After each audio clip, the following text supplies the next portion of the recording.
Bonjour et bienvenue à la présentation ici de Sciences sociales, 10e année, immersion française. La partie dont on va parler aujourd'hui est la Renaissance en Occident.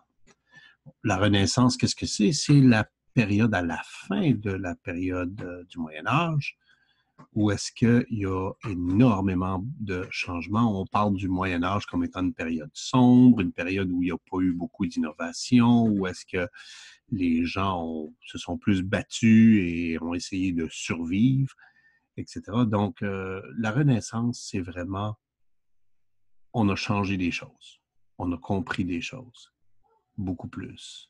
Et ça fait que l'Europe est en train de renaître. Donc, la Renaissance débute au 15e siècle en Italie du Nord. Puis ça s'étend au reste de l'Occident au 16e siècle. Donc, le 15e siècle, on peut dire comme autour de 1492, quand ils ont découvert l'Amérique, ils ont fait « Oh, il y a des petits changements ici. Il y a des choses qu'on ne savait pas qui existaient, que là, on peut faire des... » Donc, tu vois, c'est vers là que les gens commencent à penser, à réfléchir. Il y a cette renaissance-là à ce moment-là. Donc, le mouvement qui s'inspire de la Bible et des œuvres de l'Antiquité, on prend la Bible comme base avec l'Antiquité en disant « Oh, il y a des belles choses qui ont fait en Antiquité. Est-ce que c'est des choses que on peut allier avec la Bible? Oui. Donc, ça donne naissance ici à ce qu'on appelle la philosophie humaniste. Ça favorise également l'essor des sciences, des arts, ainsi que la diffusion d'innovations techniques. À ce moment-ci, dans la Renaissance, comme je disais, on prend la Bible comme la base. En plus de ça, les œuvres de l'Antiquité, où est-ce que c'est qu'on se dit, hey, ils n'étaient pas si fous que ça en Antiquité, ils savaient qu'est-ce qu'ils faisaient. Donc, les Grecs, les Romains, tout ça. Et ça donne naissance à la philosophie humaniste, et parce que ça donne naissance à la philosophie humaniste, ça aide dans les sciences, les arts, les innovations techniques.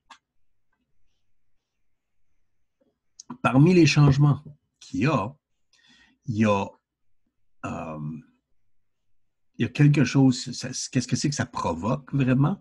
Ça provoque la fin de l'unité de la chrétienté.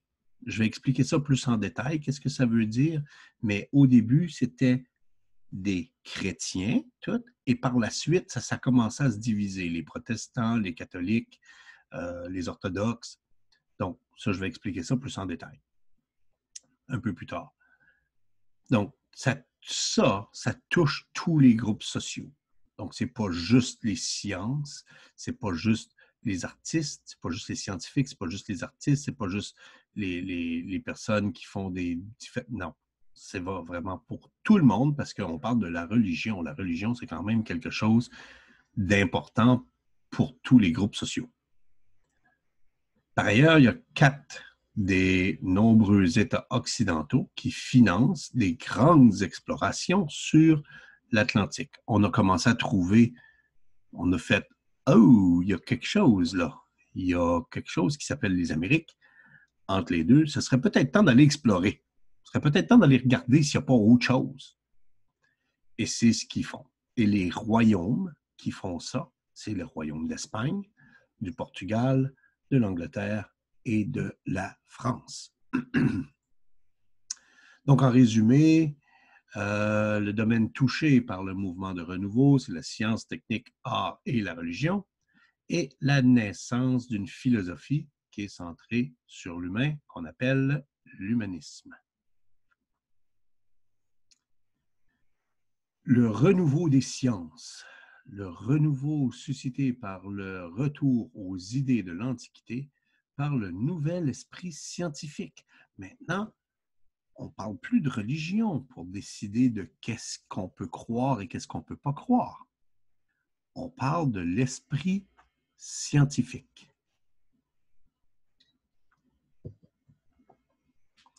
Le progrès des connaissances astronomiques dont, entre autres, la théorie de Copernic. Copernic, à un moment donné, disait « la Terre tourne sur elle-même et elle tourne autour du Soleil ». Ça, c'était vraiment quelque chose de nouveau parce que avant ça, on croyait que les choses tournaient autour de la Terre, que la Terre était le centre de l'univers et que tout tournait autour. Copernic a dit « je ne suis pas sûr de ça. Je pense que la Terre tourne autour du Soleil. » Ensuite, ça a été prouvé par Galilée. Galilée a prouvé ça avec la découverte des lunes, la planète de Jupiter. Donc, pendant que Galilée, avec son esprit scientifique, regarde dans l'espace, il voit la planète Jupiter et il voit que les lunes, qui sont beaucoup plus petites que Jupiter, les lunes tournent autour de Jupiter. Galilée fait comme « Ah! On a la preuve ici. » Diffusion de la carte du ciel servant à la navigation en haute mer. Donc, on a fait maintenant des cartes du ciel où est-ce que c'est qu'on peut mettre les étoiles. On dit les étoiles sont là, là, là, là, là. Et parce que l'étoile est là, ça veut dire qu'on est à tel endroit sur la mer. Donc, ils n'ont plus besoin maintenant de toujours voir la Terre pour s'orienter. Ils peuvent être dans le milieu de l'océan avec aucun point de terre qu'ils voient et quand même être capable de savoir vers où ils vont aller en regardant la carte du ciel. Il y a eu aussi un essor de la géographie et de la cartographie. Il y a de plus en plus de belles cartes et on commence à comprendre la géographie beaucoup plus. Il y a l'influence des théories de Ptolémée. Les continents sont entourés d'un seul océan, comme il disait au début. La Terre forme une sphère. Ah! Il dit, OK, c'est comme une sphère. C'est comme une boule. Et la Terre est là-dessus. Ça, c'est la Terre. La Terre est la boule et nous autres, la Terre ferme, c'est en quelque part là. Donc, on fait le développement de la cartographie, qui est aussi associée au grand voyage d'exploration. Donc, et c'est là qu'on a vraiment montré la planisphère. Comme à ce moment-là, parce qu'on fait des voyages partout, on comprend que la Terre est ronde et on comprend non seulement que la Terre est ronde, mais qu'en plus de ça, il y a de l'eau dessus, qu'on peut voyager dessus, puis il y a des terres ailleurs. Grosse innovation dans la façon de penser. Dans ce temps-là, on ne pensait pas à ça. La diffusion d'innovations techniques décisives. La diffusion des progrès techniques datant des derniers siècles du Moyen Âge et souvent d'origine étrangère, par exemple la Chine, après les voyages de Marco Polo. Il y a eu des influences dans 3 secteurs principaux. La navigation en haute mer, dans l'armement et dans les communications. Ça, c'est les 3 grandes lignes qu'on a eu des bonnes innovations techniques. Et des fois, ça vient du Moyen Âge, mais souvent, ça vient d'ailleurs. Comme par exemple, quand Marco Polo a voyagé en Chine, c'est ça que ça veut dire ici, quand Marco Polo a voyagé en Chine, il a trouvé des choses, qu'on va parler un peu plus tard, et ces choses-là ont permis de faire des innovations ici. Okay? Donc, l'innovation du progrès de la navigation en haute mer. On a maintenant la création de la caravelle. La caravelle, c'est ça ici. C'est une sorte de bateau qui voyage quand même très bien. Tu peux vivre dedans, il n'y a pas de trouble. Il y a une nouvelle voilure, des voiles, qui sont beaucoup plus efficaces. Et le gouvernail des tambours qui est en arrière, qui nous permet de diriger. On n'est plus seulement limité au vent, on peut aussi se diriger avec un gouvernail. En plus de ça, on a des instruments de navigation, l'astrolabe, la boussole, la corde à nœud et le portulan qui est ici. Donc, c'est toutes des choses c'est des bonnes innovations qui nous permettent de voyager en mer. Dans l'armement, on a mis au point des armes basées sur l'utilisation de la poudre. Et c'est là que la Chine vient en ligne de compte parce que Marco Polo, quand il est en Chine, il a trouvé la poudre à canon. Donc, à cause de cette poudre-là qu'il a trouvée en Chine, qui a rapporté de là, ils ont été capables de faire des canons et l'arquebuse. Qu'est-ce que c'est l'arquebuse? C'est comme une sorte de grand fusil comme ça. Ou est-ce que c'est qu'on mettait de la poudre dedans, on mettait le boulet dedans ou la balle dedans, et puis on pouvait l'allumer, tirer. C'est ça. Okay, c'est l'arquebuse, c'est comme ça que ça fonctionne. C'est comme un canon à main. Et ça a transformé l'art militaire. Comme vraiment, ça, c'est quelque chose qui a complètement transformé l'art militaire. Maintenant, les armures qu'on avait dans la période du Moyen Âge, c'est pas vraiment bon. Les châteaux qu'on avait avant doivent être faits beaucoup plus solides parce que les canons, ça va tirer fort. Beaucoup plus précis. Même sur les bateaux. Comme ça, c'est un canon de terre, mais il y a des canons qui vont sur les bateaux. Même chose. Donc, tu vois, la transformation de l'art militaire complètement transformée à cause de ça. L'invention de l'imprimerie par Gutenberg. Les techniques utilisant des caractères mobiles en métal, de l'encre, du papier et une presse à vis, comme ça ici. Donc, on mettait sur la plaque ici les lettres. On mettait ces lettres-là qui étaient faites en métal. On mettait de l'encre dessus et on mettait un papier et on faisait une presse, on relâchait et on faisait une page au complet dans quelques minutes. Avant, il fallait tout écrire à la main. Ça a été une grosse innovation. Ça permet de reproduire rapidement des textes. Un texte qui pouvait prendre plusieurs jours à écrire à la main prenait juste maintenant quelques minutes. La disponibilité et la diffusion rapide de la technique et des livres imprimés, et on imprimait surtout la Bible, ça s'est répandu partout en Occident. Donc, ça a permis de faire lire les personnes, d'apporter des idées, de les mettre sur papier dans des livres et de les diffuser partout. Wow!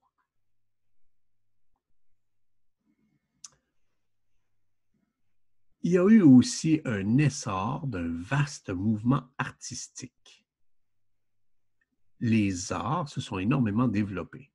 L'art domaine, c'est d'abord manifester le mouvement de renouveau. Donc, c'est vraiment, au début, c'est l'art qui a commencé ce mouvement de renouveau-là.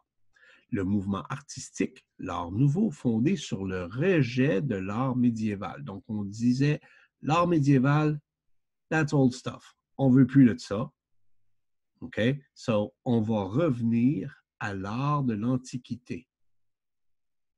So, this is old stuff, let's go older. Ça semble un peu bizarre, mais l'Antiquité était vraiment vue comme étant une bonne période pour l'art. Ça a permis de faire des choses. Tu te rappelles, la Grèce, qu'est-ce qu'ils faisaient? Ils faisaient des sculptures pour célébrer la beauté du corps humain. Ben, toute la période médiévale, la période de cette période-là, oui, la période médiévale, ne nous permettait pas de faire ça. Parce qu'il fallait faire seulement des choses religieuses. Et avec la Renaissance, ça nous permet de revenir à l'art de l'Antiquité et faire des choses qui sont beaucoup plus belles et peut-être moins religieuses. Donc, il y a eu une création d'un nouveau type social, l'artiste. Donc, avant ça, tu faisais de l'art parce que tu étais bon à faire de l'art, mais tu n'étais pas reconnu comme un artiste. Maintenant, avec la Renaissance, tu es reconnu comme un artiste. D'ailleurs, il y a des artistes fameux de la Renaissance. Léonard de Vinci, qui est là. Raphaël, qui est ici. Michel-Ange. Et je sais, je vais mal prononcer ça. Albrecht Dürer. Whatever, comment est-ce que c'est que tu prononces ça? C'est comme ça que tu l'écris. Et voici les œuvres qu'ils font. Donc, c'est vraiment des choses qui sont beaucoup plus artistiques. C'est pas religieux du tout. C'est vraiment l'art qu'on revient à la période de la Renaissance.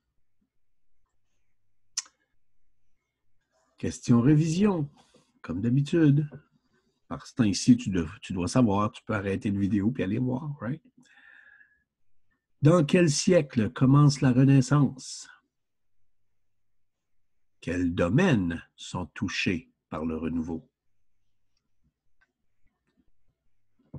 Nomme 3 événements du renouveau de la science.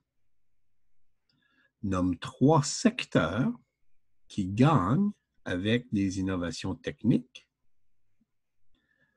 Nomme 3 progrès de la navigation en haute mer. Il y en a 7 au total. Nomme-en juste 3. Quelle sorte d'arme est créée grâce à la poudre? Qui a inventé l'imprimerie? Et à quelle nouvelle classe sociale appartient les personnes ici? Leonardo da Vinci, Raphaël, Michel-Ange et Albrecht Dürer. Et oui, this is not a typo, guys. We can talk about that in French when we'll do French. This is not a typo. It's actually how you write it down.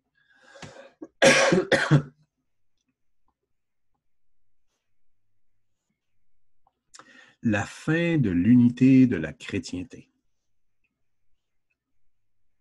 La fin de l'unité chrétienne touche tous les groupes sociaux en Occident. La crise de la chrétienté au 15e siècle. Qu'est-ce qui est arrivé? Bon, premièrement, il y a eu un affaiblissement de l'autorité du pape et des évêques. On commence avec l'humanisme à dire le pape n'a pas toute l'autorité. La religion n'a pas toute l'autorité. La science aussi a de l'autorité.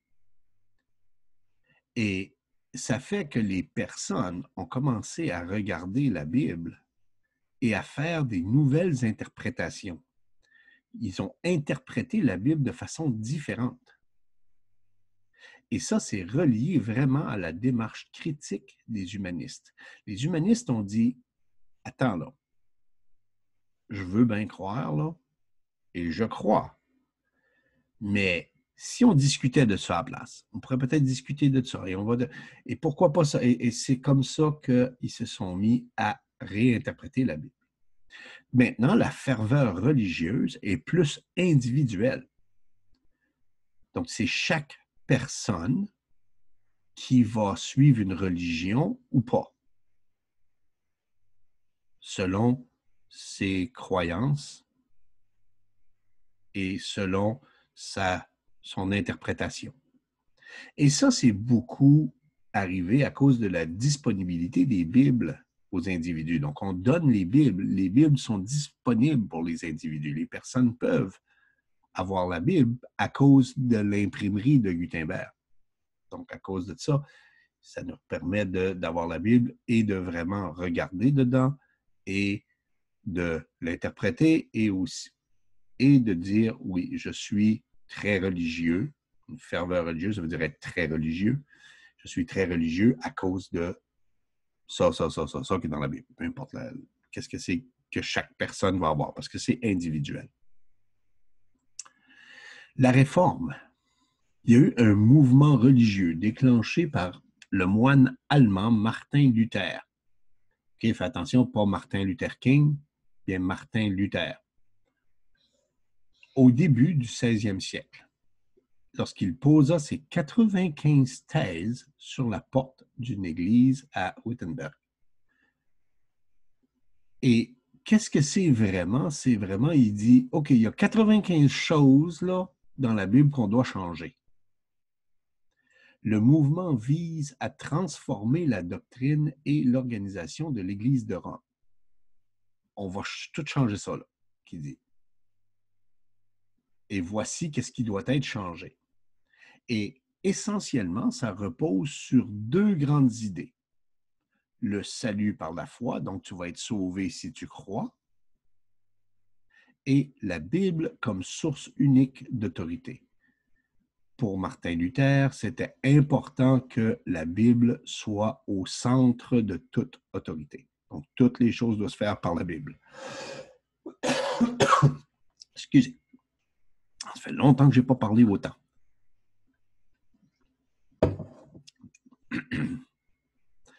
Tentative de l'empereur germanique de faire rejeter les positions de Luther résulta dans les protestations des seigneurs favorables à la réforme, d'où vient le nom de protestants pour cette nouvelle Église. Donc, l'empereur germanique dit non, on ne va pas changer ces choses-là, oublie ça, Martin Luther, ça n'arrivera pas, tes 95 thèses, on ne veut pas y changer. Mais il y avait des seigneurs qui, eux autres, disaient non, il y a une bonne idée, on peut changer ça. Donc, ils ont commencé à protester contre le fait que l'empereur ne voulait pas faire changer ça. Donc, c'est de là que vient l'idée des protestants. Les protestants, ça vient avec l'idée que les seigneurs ont protesté contre l'empereur germanique qui, lui, ne voulait pas faire les changements, alors que les seigneurs, eux autres, voulaient faire les changements de la réforme. Diffusion rapide de la réforme en Europe, résultat dans... Il y a eu la division de la chrétienté en 3 camps. Il y a eu les protestants au nord de l'Occident, donc toute la partie de l'Angleterre, etc. Les catholiques au sud, ça c'est plus comme la France dans ce coin-là, et les orthodoxes en Orient, comme par exemple la Russie. Donc, c'est comme ça qu'ils sont divisés en 3 camps. Donc, les protestants, les catholiques et les orthodoxes. Et il y a eu, bien entendu, les guerres de religion dans le royaume de France. Il y a eu beaucoup de guerres dans cet endroit-là, des guerres de religion. Quand tu étais protestant contre catholique ou orthodoxe, etc. Donc, c'est vraiment toutes ces religions-là, ça s'est battu. Il y a eu la création de la contre-réforme. C'est une réaction officielle de l'Église catholique à la réforme. Donc, la contre-réforme, c'est vraiment l'Église catholique qui a réagi à la réforme en disant il y a peut-être des choses qui sont bonnes, là, mais non, on ne va pas faire changement comme ça, on va faire nos changements comme ça à la place. Parce que la base, c'est l'Église orthodoxe, c'est eux autres qu'on appelait tout ce temps-là les chrétiens. L'Église orthodoxe, c'est ceux-là qui ont le moins changé. Et les catholiques ont changé comme les protestants ont changé. Donc, l'affermissement de la doctrine, l'importance des saints et de la Vierge, et l'organisation de l'Église catholique lors de la Concile de Trente. Donc, qu'est-ce que c'est qui est arrivé? Il y a eu un groupe qui se sont mis ensemble, la Concile de Trente, qui, eux autres, ont dit, pour les catholiques, les saints et la Vierge Marie. Marie était vierge quand elle a eu le bébé Jésus. Ça, c'est essentiellement l'idée de l'Église catholique, que les protestants, eux, ne croient pas ça. Ils croient autre chose. Okay? Donc, ça te donne une idée de la division entre les deux. Question révision. Dans quel siècle est arrivée la crise de la chrétienté? Quel événement est relié à la démarche critique des humanistes? Qui a voulu transformer la doctrine et l'organisation de l'Église de Rome? Comment s'appelle cette nouvelle religion? Et nomme les 3 camps de la chrétienté.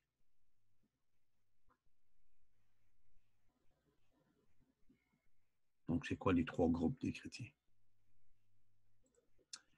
L'ère des grandes explorations. À l'époque des grandes explorations de 1492 à 1542, c'est suite à la découverte du continent américain par Christophe Colomb en 1492. Quand tu regardes un petit peu en détail, he was quite a jerk. Mais ça, c'est autre chose. On pourra parler de ça à un autre moment donné. Juste sache que les explorations, les grandes explorations, c'est de 1492 à 1542. 1492, Christophe Colomb redécouvre l'Amérique. Et à partir de là, on fait énormément, beaucoup d'exploration. Et ça, c'est une carte, ça te donne une idée. Une carte avec qui va où et quoi et comment. Donc, le royaume d'Angleterre, les différents royaumes d'Espagne, etc., comme l'Espagne, qu'est-ce qu'il fait? Ben, en fait, Christophe Colomb est parti de l'Espagne. Ça, on sait ça. Il a été faire le tour, ou plutôt du Portugal, excuse. Il a fait le Portugal. Il y a eu la France qui est allée vers le Canada. C'est pour ça qu'ils sont venus ici. L'Angleterre aussi, qui a fait une partie ici. L'Espagne, qui, eux autres, ont été vraiment partout. Le Portugal est venu ici aussi. Donc, comme tu vois, il y a eu énormément de choses avec toutes les Christophe Colomb, Jean Cabot, Cama, Magellan, Jacques Cartier, tous ces gens-là.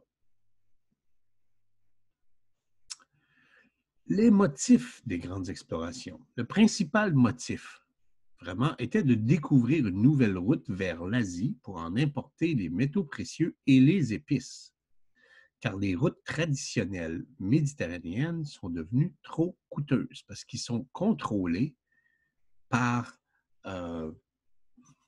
les musulmans, surtout.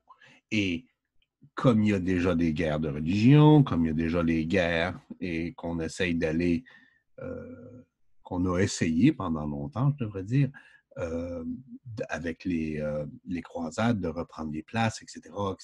Tu vois, ça devient comme très, très, très compliqué. Et ils disent, pourquoi est-ce qu'on va là? Puisque la Terre est ronde, on va faire le tour, on va trouver une autre route. C'est tout. On va juste trouver une autre route, on n'aura pas besoin de passer par là, puis on va quand même avoir les métaux précieux qu'on a besoin et les épices. Parce que comme ils n'ont toujours pas de frigidaire, ils n'ont toujours pas de congélateur, comment est-ce qu'on peut manger des choses quand des fois c'est pas toujours frais? Ben, on met des épices dedans, ça goûte meilleur.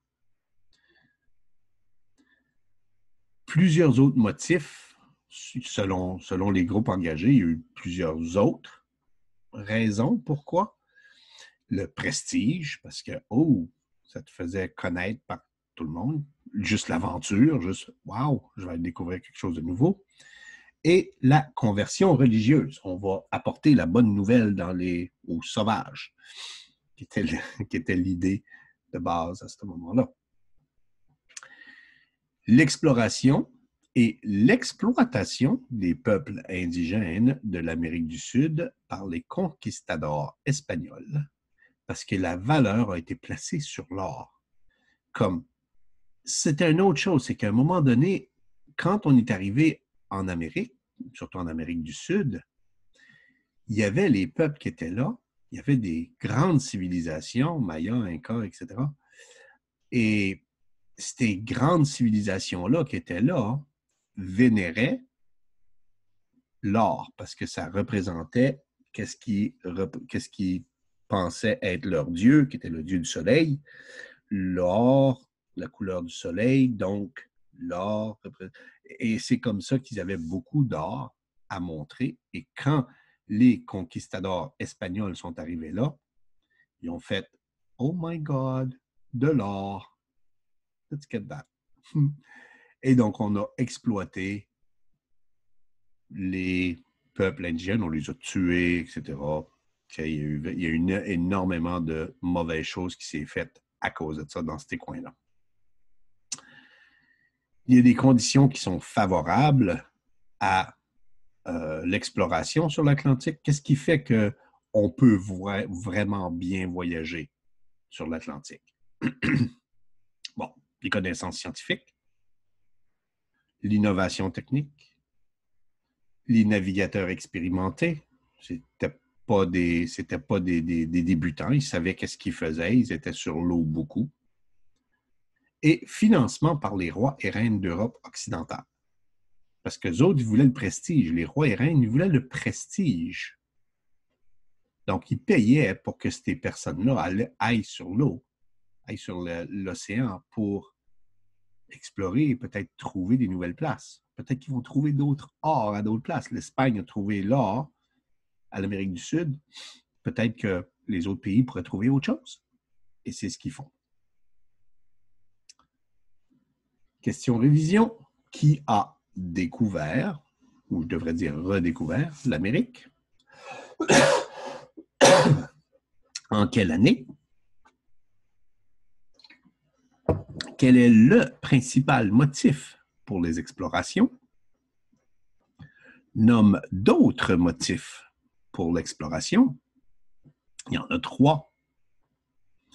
Et quelles sont les conditions favorables à l'exploration de l'Atlantique? Et il y en a 4. Et voilà, c'était le dernier PowerPoint sur la classe de sciences humaines, 10e année. J'espère que ça t'a aidé. J'espère que les vidéos qui ont été faites ici vont t'avoir aidé à bien comprendre qu'est-ce qui se passe. J'espère peut-être à aimer l'histoire. Ce serait une bonne chose. Donc, je vais te dire au revoir avec l'espoir de peut-être avoir des nouveaux historiens dans les classes. Au revoir. Il n'y aura pas de prochaine, c'est la dernière. Au revoir. Attention à toi.